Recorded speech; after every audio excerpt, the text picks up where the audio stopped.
Bismillahirrahmanirrahim. Alhamdulillah Rabbil Alameen. Wassalatu wassalamu ashrafil anbiya mursaleen wa ala alihi ashabi ajma'in. Assalamu alaikum warahmatullahi wabarakatuh. Salam Jatra, a very good day to all of you. Vanakkam.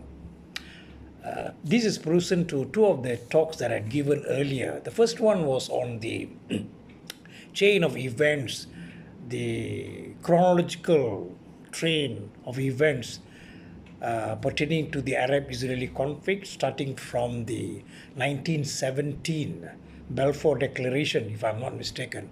And I had taken all of you along the route until the present-day conflict in Gaza. Subsequently, my second episode was in response to many of those who had queried as to what would be the next line of action that will be, or what will happen. And I had given that there are several options that are present, and subsequently, now there's also a request to me asking me, what now? So let us consider on what now. What now? What now on the Arab-Israeli conflict, that is what is happening in Gaza now. What might take place and what is in store in the future. Now, as I had shown you in the first PowerPoint presentation, this was a photograph I had shown. It is a photograph which gives you, it says that a picture can tell you 1,000 tales. The horrors that's happening in Gaza.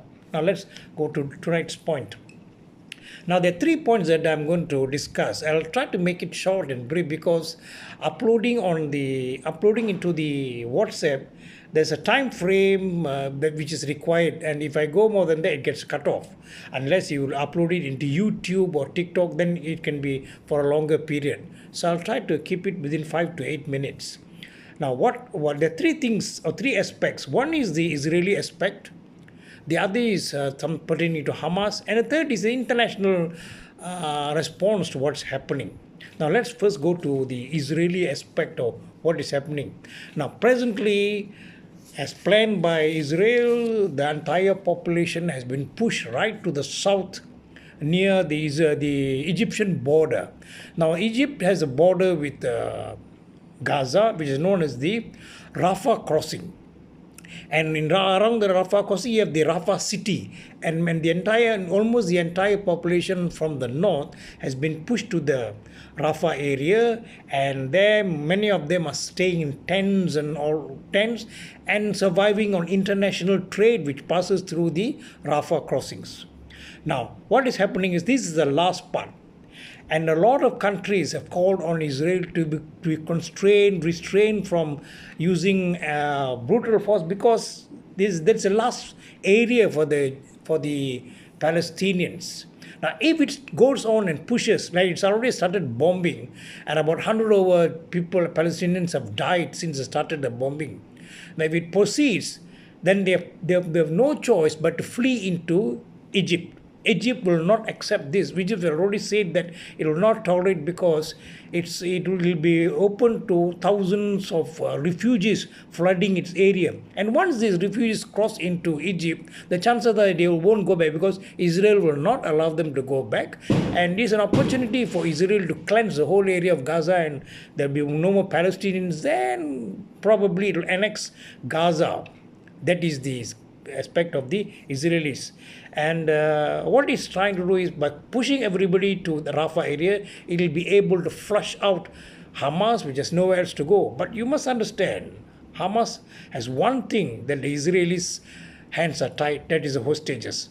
So you're pushing the Hamas fighters to the wall, and they will react, and what they have in their hands are the hostages. So, but the way it looks at it, Netanyahu and his clique are not interested in the hostages.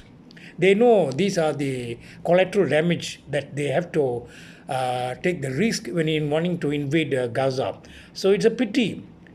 The only way is the Western powers or Arab nations once again put pressure on Israel as well as on Hamas for a ceasefire and another deal, because the first ceasefire that was recommended by Hamas has been rejected by Netanyahu. So there's a hope that something will come. Otherwise, it's going to be very bad. It's going to be a massacre. Now, the other thing is, even though the Israelis have been able to rescue 2 hostages, but there are another 136 hostages. Where they are, God knows. Maybe in the buildings, maybe in many other apartments, or maybe still in the tunnels. It's very difficult for the Israelis to follow. But maybe, as what the Israelis are having rhetoric that they know how to end the war. Let's wait and see how it's going to end. Now, the next few weeks or next few days will decide which way this Gaza massacre is going to go on. The other one is Hamas. The other aspect, three aspects, the other is Hamas. Now, Hamas has come to the last part of its, it has been cornered. But Hamas has one advantage, that is, it is holding the hostages. To the Israelis, the hostages of the Israeli lives are very, very important. They will not, even though Netanyahu and the IDF will go in and the hostages are killed, the people will not forgive them for that, because there are thousands of protesters in Tel Aviv as well as in Jerusalem were saying that bring home the hostages. They're not interested in the war. So if the hostages are killed, that's going to be a debacle for the government of the day. So Hamas has got no choice but to stick to what it ventured into. Now, the third aspect is the international community.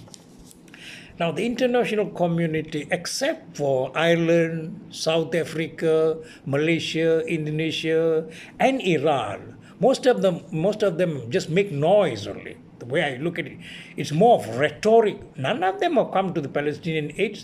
None of them can put pressure on the Israelis. The only people or the only country that can put pressure on Israel is the US. And the US is not willing to do it, because if you look at the American history presently, the Jewish lobby or the Israeli lobby is very, very strong in the US. And it is this lobby that is determining foreign policy of America.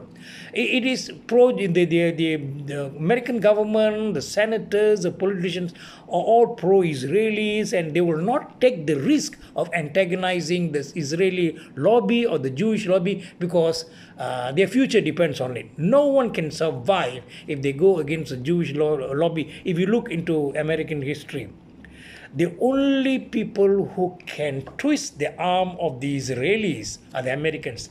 But the Americans are not willing to do it. And mind you, this will be a very negative contribution for Joe Biden, in my opinion. He will lose the next election, because a big portion of the Americans have been let down by Biden by being so pro-Israeli, and the amount of massacres that happen. The worst is children. A lot of people say that Hamas was elected by the Palestinians, therefore the Palestinians are responsible for the conflict. The children did not elect Hamas. Small children, newborn babies, they did not elect Hamas, but they are the biggest victim. Out of 60% of the deaths, they say 40% are children. Seeing children massacred, any human will feel touched. And this is something that Joe Biden will have to face in the November elections. So this, as far as I'm concerned, is what's going to happen. If the international community does not put pressure, things will not be good. Now, I think the time is up, so I'll continue in the next episode. Thank you. Wabila wa taufiq wal hidayah. Wassalamualaikum warahmatullahi wabarakatuh. Nandri, vanakkam.